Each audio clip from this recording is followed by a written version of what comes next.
खान चुनाव के बाद अब सरकार किसकी बनेगी, ये बड़ा सवाल है। इमरान खान जेल के अंदर से ही सबसे बड़ी पार्टी होने का दावा किए बैठे हैं। वहीं नवाज शरीफ और बिलावल के बीच गठबंधन की बात चल रही है। पाकिस्तानी मीडिया से जो रिपोर्ट सामने आई है उसमें दावा किया गया है कि पाकिस्तान की सेना नवाज शरीफ के सपोर्ट में है।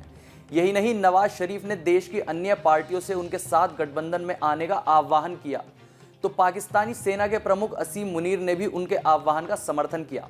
अब नवाज शरीफ पीएम बनेंगे या नहीं ये तो पता नहीं, लेकिन खास बात यह है कि कभी पाकिस्तानी सेना ने ही उन्हें पीएम की कुर्सी से हटाया था, यहाँ तक कि उन्हें देश छोड़कर भी जाना पड़ा था। साल 1997 में नवाज शरीफ दूसरी बार पाकिस्तान के पीएम बने थे।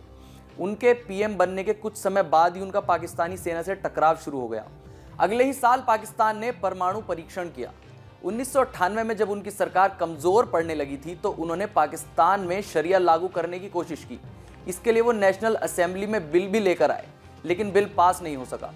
1999 में जब पाकिस्तानी सेना ने कारगिल में घुसपैठ शुरू की थी तो दावा किया जाता है कि नवाज शरीफ सेना के इस कदम के बिल्कुल खिलाफ थे। सेना और सरकार में दूरियां बढ़ रही थी। नवाज शरीफ को लगने लगा था कि उस समय के आर्मी चीफ परवेज मुशर्रफ उन्हें पद से हटा सकते हैं। ऐसे में नवाज शरीफ ने मुशर्रफ के रिटायरमेंट प्लान देकर हटाने की कोशिश की। 1999 12 अक्टूबर को मुशर्रफ श्रीलंका दौरे पर थे। उन्हें उसी समय पता चला कि उनकी वापसी पर उन्हें हटाने की योजना है। मुशर्रफ ने प्लेन से ही नवाज सरकार को बर्खास्त कर दिया। सेना ने नवाज सहित सभी मंत्रियों को गिरफ्तार कर लिया और पाकिस्तान में मिलिट्री लॉ लागू कर दिया गया। यही नहीं, साल 2000 में नवाज शरीफ और उनके परिवार को देश से निर्वासित कर सऊदी अरब भेज दिया गया।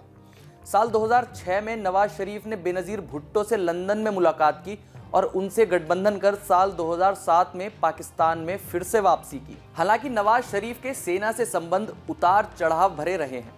यहाँ तक कि नवाज शरीफ की राजनीति में एंट्री के पीछे सेना के जनरल जिया उल हक का हाथ माना जाता है। नवाज के पिता मियां मोहम्मद नवाज पाकिस्तान के बड़े उद्योगपति थे। एक मीडिया रिपोर्ट्स के अनुसार उस समय के सेना प्रमुख जनरल जिया उल हक ने उन्हें राजनीति में आने का न्योता दिया था, लेकिन उन्होंने इनकार कर दिया। 1972 में जुल्फिकार अली भुट्टो ने पाकिस्तान में बड़े उद्योगों का राष्ट्रीयकरण करना शुरू कर दिया था। इसकी चपेट में शरीफ परिवार की स्टील कंपनियां भी आईं। मियां मोहम्मद किसी भी तरह अपनी कंपनियां वापस हासिल करना चाहते थे।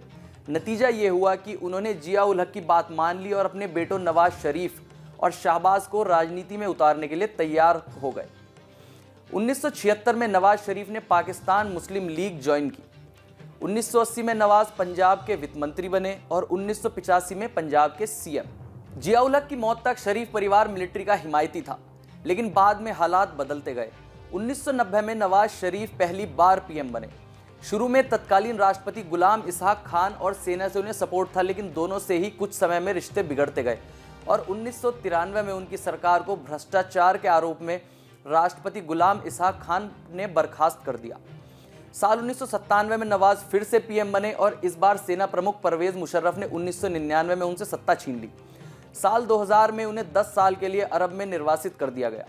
साल 2006 में बेनज़ीर भुट्टो से गठबंधन कर साल 2007 में पाकिस्तान वापसी की, लेकिन उलटफेर का दौर यहीं नहीं रुका। साल 2013 में नवाज शरीफ तीसरी बार पीएम बने। साल 2016 में पनामा लीक्स घोटाले में नवाज शरीफ और उनके परिवार के लोगों का भी नाम सामने आया। जून 2017 में सुप्रीम कोर्ट ने नवाज को भ्रष्ट मानकर प्रधानमंत्री पद के लिए अयोग्य घोषित कर दिया और साल 2018 में एक और मामले में कोर्ट ने उनके खिलाफ एक्शन लिया। एक और मामले में नवाज को बेटी मरियम समेत 10 साल की सजा सुना दी गई। 2018 के आम चुनाव में उनकी पार्टी चुनाव भी हार गई। इमरान की सरकार बनने के बाद नवाज बीमारी के इलाज के लिए लंदन चले गए। कुछ विशेषज्ञ कहते हैं कि नवाज शरीफ का चैप्टर पाकिस्तान से क्लोज हो गया था, लेकिन ऐसा नहीं हुआ। इमरान और सेना के बीच धीरे धीरे दूरियां बढ़ने लगी।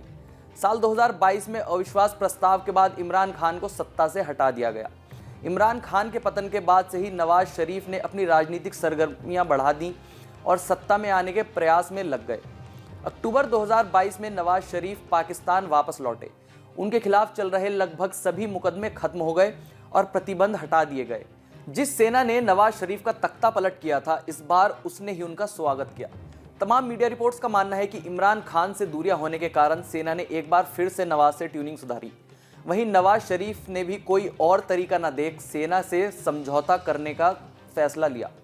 अब आगे क्या होगा ये तो समय बताएगा। ये खबर लिखी है हमारे डेस्क सहयोगी अपूर्व श्रीवास्तव ने। मेरा नाम है वंश।